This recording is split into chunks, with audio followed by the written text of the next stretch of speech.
Hi everyone, today I'm here to show you Peardeck Flashcard Factory.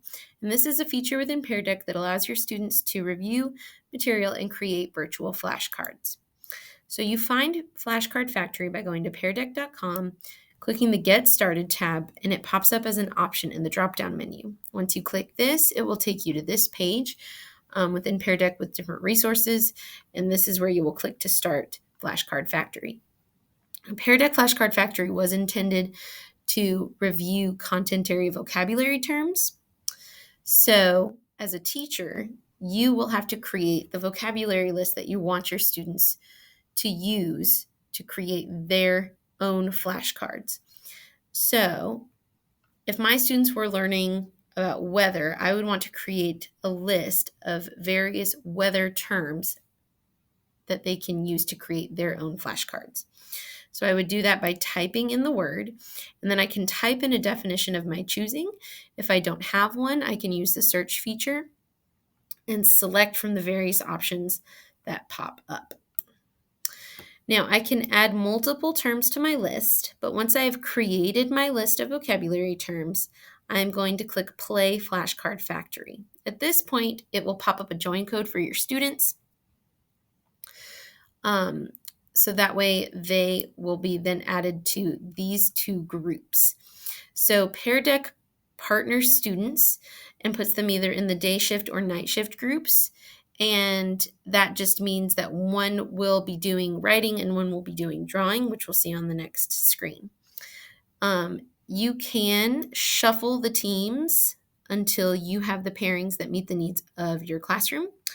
Once you have the pairings, you can click Let's Play. So each term asks students to draw an example and write an example. So one student will be drawing an example of the term. So you can see the term and the definition that you provided in the list is here. And the students will draw an example using these tools, and they'll click I'm done drawing. Then the other student will do the other job, which is writing. So they will see that term again, that definition, and they will put in that written example of the term. And these jobs will flip-flop, so you can allow students to do both jobs.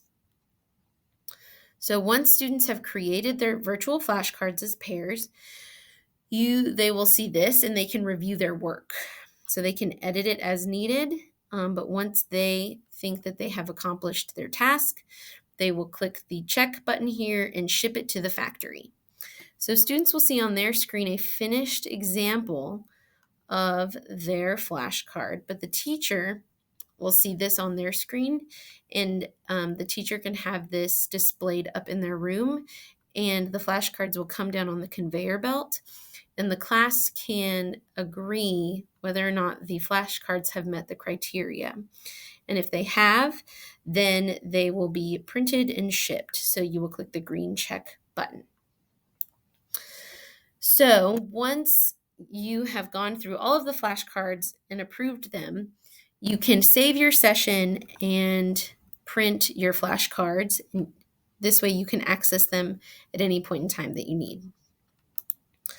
Now, there are other options that I have seen this used other than for vocabulary review. Now, these are not the only options, but these are just some of the options that I have seen.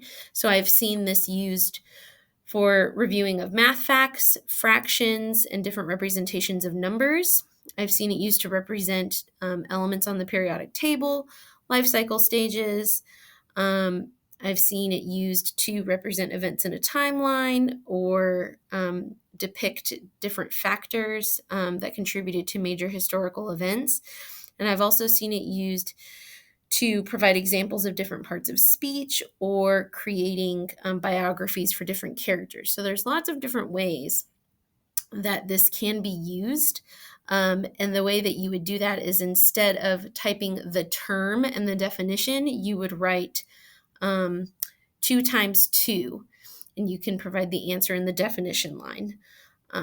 So you would just change the content when you were creating your vocabulary list. So I hope that you were able to get a quick look in this deep dive in 5 for Peardeck Flashcard Factory.